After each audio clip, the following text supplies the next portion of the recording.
USS Gerald R Ford ലോകത്തിലെ തന്നെ ഏറ്റവും വലിയ വിമാനവാഹിനി കപ്പലുകളിൽ ഒന്ന്. അമേരിക്കയുടെ ഫിഫ്ത് ഫ്ലീറ്റിനെ സപ്പോർട്ട് ചെയ്തുകൊണ്ടിരുന്ന, അല്ലെങ്കിൽ അമേരിക്ക ഇറാനെ ആക്രമിച്ചുകൊണ്ടിരുന്ന സമയത്ത് ഏറ്റവും വലിയ സൈനിക സഹായം നൽകിയ കപ്പലാണിത്. ഏകദേശം $13 ബില്യൺ ചെലവഴിച്ചിട്ടാണ് ഈ ഒരു കപ്പലിനെ അവർ നിർമ്മിച്ചിട്ടുള്ളത്.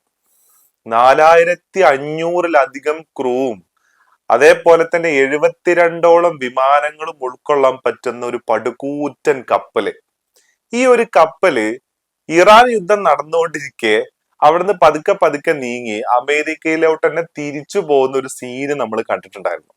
അതിനുശേഷമാണ് അതില് തീപിടുത്തം ഉണ്ടായി. ആ തീപിടുത്തം ഉണ്ടായത് കാരണമാണ് അത് തിരിച്ചു പോയ ചെറിയ രീതിയിലുള്ള തീപിടുത്തമാണ് എന്നാണ് അന്ന് അമേരിക്ക പറഞ്ഞത്.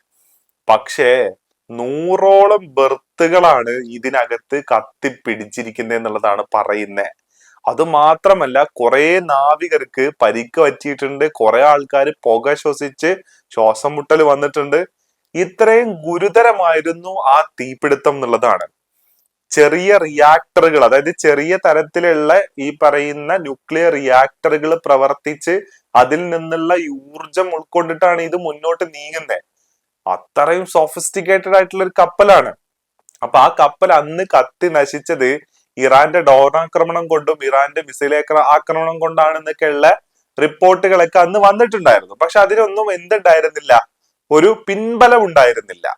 പക്ഷേ ആ കപ്പലിലുള്ള ലോണ്ട്രി എന്നുള്ള തീ പടർന്നതാണ് യഥാർത്ഥത്തിൽ ഈ തീപിടുത്തത്തിന് കാരണം എന്നാണ് പറഞ്ഞേ. അപ്പോ അതിന്റെ ഒരു വീഡിയോ ഇപ്പൊ വന്നിട്ടുണ്ട്. അത് ഭീകരമാണ് സത്യത്തിൽ ആ വീഡിയോ എന്ന് പറയുന്നത്. നമുക്ക് ആ വീഡിയോ ഒന്ന് ആദ്യം കാണാം. ഇരുട്ടാണ് അതിനകത്ത്, കണ്ടോ? ബർത്തുകളാണ് ഈ കാണുന്നതൊക്കെ.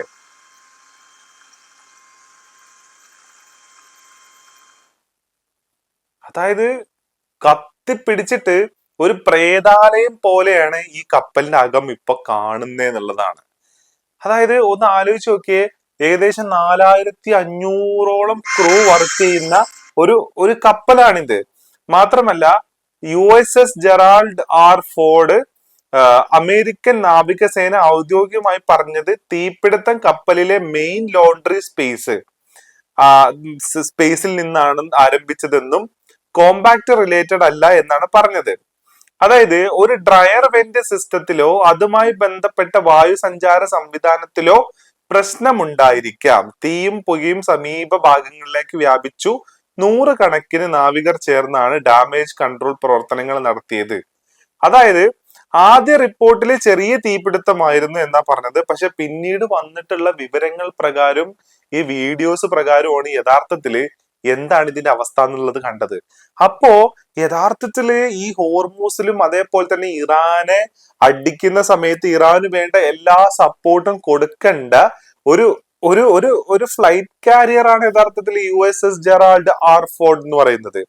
അതിനെയാണ് അവർക്ക് അതിനിടയ്ക്ക് പിൻവലിക്കേണ്ടി വന്നത് എന്നുള്ളതാണ്.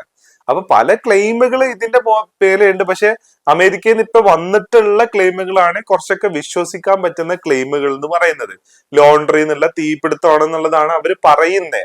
പക്ഷെ കുറേ സൈനികര് ഇറങ്ങി പരിശ്രമിച്ചത് കൊണ്ട് മാത്രമാണ് ആ തീ അവർക്ക് അണക്കാൻ കഴിഞ്ഞിരിക്കുന്നത് എന്നുള്ളതാണ്. മാത്രമല്ല കുറച്ചധികം മാസങ്ങളോളോ അല്ലെങ്കിൽ വർഷങ്ങളോളോ ഈ പറയുന്ന ഡോക്കിൽ കടക്കേണ്ടി വരും ഇനിയിപ്പൊ ഈ USS ജെറാൾഡ് ആർ ഫോർഡിന്. കാരണം ഇത് ഓൾറെഡി ഡ്രൈ ഡോക്കിലേക്ക് പോകേണ്ട സമയമായി എന്ന് പറയുന്നുണ്ട്. പക്ഷെ എന്നിരുന്നാൽ പോലും ഡ്രൈ ഡോക്കിലേക്ക് കയറി കഴിഞ്ഞാല് ഇനി ഇതെല്ലാം അറ്റകുറ്റപ്പണികളൊക്കെ നടത്തി ഇറക്കണമെന്നുണ്ടെങ്കിൽ ചില്ലറ പണിയൊന്നുമല്ല നടക്കുക, അല്ലെങ്കിൽ ചില്ലറ പണിയൊന്നുമല്ല. ആ സമയത്തിന്റെ ഇടയ്ക്ക് ഇറാൻ കയറി പൊട്ടിച്ചു കഴിഞ്ഞു കഴിഞ്ഞാല് അതിനെ സപ്പോർട്ട് ചെയ്യാൻ പറ്റുന്ന രീതിയിലുള്ള ഫ്ലീറ്റ് പോലും ഇല്ലാത്ത അവസ്ഥയിലേക്ക് യഥാർത്ഥത്തില് അമേരിക്ക മാറും എന്നുള്ളതാണ്. മാത്രമല്ല ബഹ്റൈന് നേരെയുള്ള അറ്റാക്ക് ഇപ്പോ ഇറാൻ കുറച്ച് വർദ്ധിപ്പിച്ചിട്ടുണ്ട്. അതായത് ഈ ഫിഫ്ത് ഫ്ലീറ്റിന്റെ ആസ്ഥാനം എന്ന് പറയുന്നത് ബഹ്റൈനാണ്. അപ്പോ അതുകൊണ്ട് തന്നെ ആ ആസ്ഥാനത്ത് കയറി പൊട്ടിക്കുക എന്നുള്ള പണിയാണ് ഇപ്പോ ഇറാൻ നടത്തിക്കൊണ്ടിരിക്കുന്നത്. അത് മാത്രമല്ല ഇവരുടെ ഡിസ്ട്രോയേഴ്സിനെയും ഫ്രൈഗേറ്റ്സിനെയും ഒക്കെ ഇവര് അറ്റാക്ക് ചെയ്യുന്നുണ്ട് ഇറാന്. അതും തന്നെ അവരുടെ കമാൻഡിങ് സെന്റർ നോക്കിയിട്ടാണ് പൊട്ടിക്കുന്നത് എന്നുള്ളതാണ്.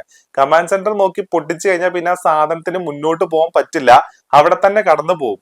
അപ്പോ ട്രംപ് പറഞ്ഞത് ഇറാന്റെ നാവികസേനയെ മൊത്തം വെള്ളത്തിൽ മുക്കി കളഞ്ഞു, ഇനി ഒരു തേങ്ങ അവിടെ ബാക്കിയില്ല, കംപ്ലീറ്റ്ലി ഒബ്ലിറ്ററേറ്റ് ആയിരുന്നാണ് പറഞ്ഞത്. ഒരു തേങ്ങയല്ല, അവന്മാര് ചെറിയ ബോട്ടുകൾ ഉപയോഗിച്ചിട്ട് നല്ല പണി ഇപ്പൊ അവിടെ നടത്തിക്കൊണ്ടിരിക്കുകയാണ് എന്നുള്ളതാണ്. അപ്പോ US ജെറാൾഡ് ആർ ഫോർഡും കത്തി ഏകദേശം തീരുമാനമായിട്ട് ഒരു വഴിക്ക് പോയിട്ടുണ്ട്. ഇനി അടുത്തത് ഏതാണ് കത്താൻ പോകുന്നത് എന്നുള്ളതാണ് നോക്കി നിൽക്കുന്നത്.